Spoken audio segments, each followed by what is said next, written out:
Jóvenes, buenos días, me da gusto saludarles.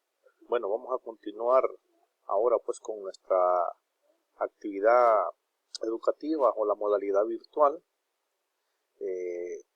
Prácticamente pues hemos terminado la unidad 3, vamos a darle inicio a la unidad 4 que tiene que ver con la parte de magnetismo. De hecho ya había subido un video en el que hacía referencia a toda una secuencia de científicos que se dedicaron a estudiar esta rama de la física, ¿verdad? Y cómo fueron ellos descubriendo con el paso del tiempo toda una serie de fenómenos que fueron dándole certeza a sus estudios hasta promulgar las leyes que hoy en día pues, conocemos como leyes del magnetismo. Ok, entonces vamos a iniciar nuestro trabajo. Vamos a estudiar sobre los fenómenos electromagnéticos y ley de Gauss del magnetismo, ¿verdad? Si tienen su libro a la mano, su libro de Santillana, pues nos va a facilitar. Yo he incluido acá unas páginas de él para que nos sirva de referencia y al final pues podamos nosotros tener certeza sobre cuáles serán los documentos que vamos a trabajar. Bien, veamos. Ley de Gauss. Dice, para poder aplicar la ley de Gauss para el magnetismo es necesario comprender algunos conceptos relacionados con el magnetismo que se analizan a continuación. El magnetismo natural, el nombre de magnetismo proviene de Magnesia, una ciudad de la antigua Grecia en la que se observó por primera vez la existencia y abundancia de un mineral con la propiedad de atraer metales. En la actualidad, este material recibe el nombre de magnetita, ¿verdad?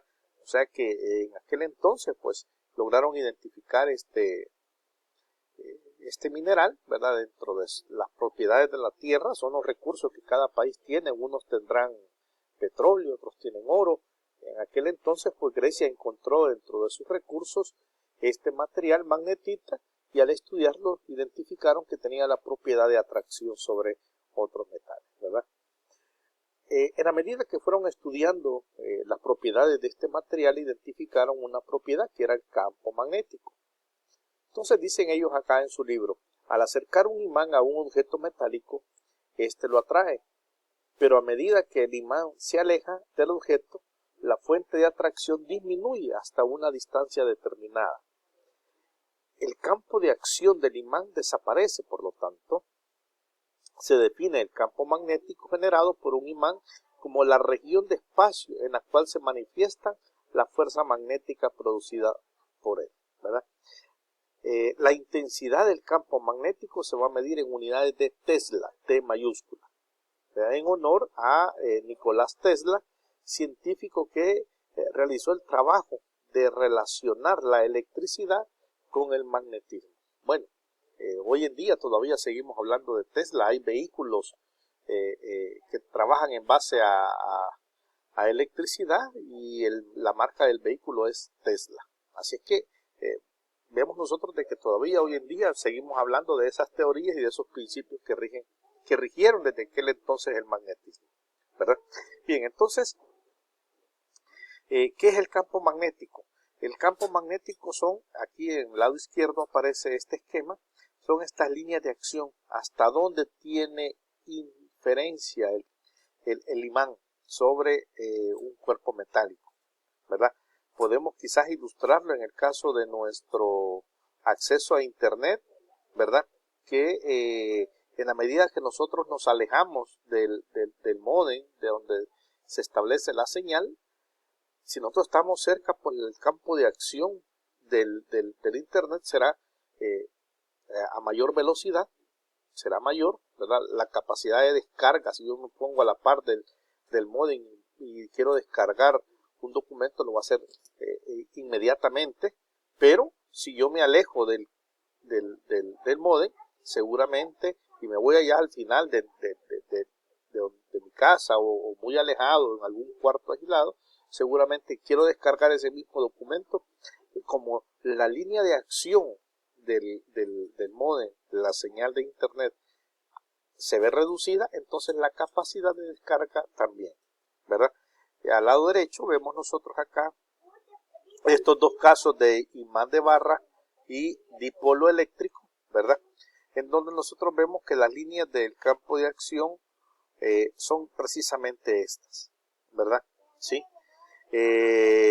¿Por qué aparece en este caso el dipolo eléctrico? Porque acordémonos que los imanes están regidos por la polaridad que tengan. Es decir, que estos pueden ser, si yo acerco dos imanes, como en este caso, ¿verdad? Tengo polos contrarios, entonces estos van a tener una fuerza de atracción, pero si acerco dos imanes por su misma polaridad, entonces van a tener una fuerza de repulsión. Bien, sigamos entonces. Luego aparece algo que se conoce como flujo magnético. Bien, el flujo magnético es aquel que atraviesa la superficie de un circuito cerrado y depende de varios factores, de la intensidad del campo, del área y de la orientación. Pero veamos lo que dice nuestro libro de texto, que es lo importante. Dice, el físico y médico inglés William Gilbert, a partir de sus estudios de magnetismo, fue el primero en sugerir que la Tierra actuaba como un gran campo magnético, como un gran imán. Y nosotros sabemos hoy en día que así es, ¿verdad? De hecho, ningún cuerpo puede mantenerse suspendido en el aire, ¿verdad? A menos que exista una fuerza externa que se le aplique. Caso contrario, todo cuerpo tiende a caer, ¿verdad? Los mismos aviones tienen que esperar cierta altura para poder activar el piloto automático y poder decir en este momento hemos alcanzado una altura en la cual la fuerza de atracción que la Tierra ejerce sobre los cuerpos es mínima y les permite a ellos poderse mantener, ¿verdad? Pero este físico determinó que la Tierra actúa como un gran imán y por lo tanto si la Tierra era un imán, quiere decir que tenía polos magnéticos que no corresponden a los polos geográficos, ¿verdad? Dice, los polos magnéticos se encuentran próximos a los polos geográficos. No quiere decir que se encuentran en el mismo punto, se encuentran muy próximos. El polo norte magnético está situado cerca del polo sur geográfico y el polo sur magnético está situado cerca del polo norte geográfico. Esto debido a un fenómeno de inversión de los polos que se presenta a intervalos de miles de años. Un ejemplo de esto y un claro ejemplo de lo que es el magnetismo, si nosotros tuviésemos una brújula, ¿verdad? Y abajo de esa brújula armamos un arco metálico y hacemos circular una batería, va a pasar de que vamos a notar de que la aguja de la brújula va a intercambiar su polaridad. Eso es precisamente lo que pasa, ¿verdad? Que como la Tierra es un imán, al acercarse a un cuerpo magnetizado, invierte sus polos y los invierte en sentido contrario a los geográficos. Bien, ¿qué es el flujo magnético y la ley de Gauss para el magnetismo? Una forma útil de describir el campo magnético es a través de las líneas del campo, ¿verdad? Que son las líneas que ilustrábamos anteriormente. Bien. Luego de contabilizar el número de líneas del campo magnético que atraviesan un área determinada, Karl Gauss introdujo la noción del flujo magnético y lo definió como el producto del módulo de la intensidad del campo por el área. Y es entonces que aparece esta expresión que está acá, que es la misma que está acá en su libro de texto, ¿verdad? El flujo magnético es igual al valor del campo por el área. Acordémonos que B es campo magnético y va a estar expresado en unidades de Tesla y el área en unidades de metros cuadrados. Donde B es el campo magnético en Tesla y A es el área de la superficie. El flujo del campo magnético se mide en Tesla por metros. A esta unidad fundamental se le denomina unidades de Weber. Esta fórmula solo es útil cuando el campo magnético es uniforme y la superficie es perpendicular al mismo, tal como aparece acá en su libro de texto, en la página 89, estas líneas que están señalizadas como literal B, C y D, es decir, son perpendiculares a la superficie. Pero, si el campo magnético las líneas del campo magnético que atraviesan la superficie no son perpendiculares, ¿verdad? Como en el caso del literal C, que vemos que la superficie está inclinada, nosotros pudiéramos medir acá el ángulo que se forma entre la superficie y esta línea. Este ángulo que se forma no es de 90 grados, porque la línea es recta, pero la superficie no, ¿verdad? Entonces, en el caso del literal B, aquí son paralelas. Tanto la superficie es vertical, como las líneas también son verticales. Entonces ahí no hay campo de acción.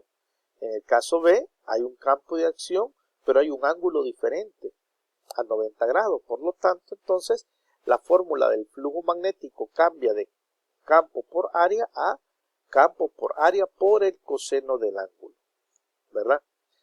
Ok, cuando el ángulo sea cero, como en el caso del literal B, entonces el flujo es nulo. Bien, siguiendo entonces, veamos. La ley de Gauss dice dentro del campo magnético es la ley que describe cómo el campo estático es generado por la distribución de las cargas eléctricas. Esta ley fue formulada por Carl Gauss en el año de 1835, sin embargo fue publicada hasta 1867. El flujo magnético, el flujo del campo eléctrico, se define como de forma análoga al flujo de masa, es decir, corresponde al mismo término, ¿verdad? A través de una superficie S, que es como la que ilustrábamos en su libro de texto, que son prácticamente estas figuras que aparecen acá, ¿verdad? Y dice el flujo magnético mide la cantidad del campo que atraviesa una superficie.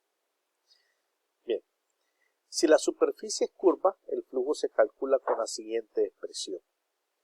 Conociendo el flujo, el campo en Tesla, la superficie en metros cuadrados y el ángulo en grados o radianes. Bien, de esta forma pues llegamos al final de nuestra clase inicial de la unidad 4 que corresponde a la parte de ley de Gauss para magnetismo. Nos quedamos quizás con dos formulitas. El flujo es igual al valor del campo, B por A, cuando las líneas del campo de acción son perpendiculares a la superficie. Y si no existe una perpendicularidad entre la línea de acción y la superficie, entonces el flujo va a ser igual al valor del campo magnético por área por el coseno del ángulo. Ok, jóvenes, recuerda, quédate en casa.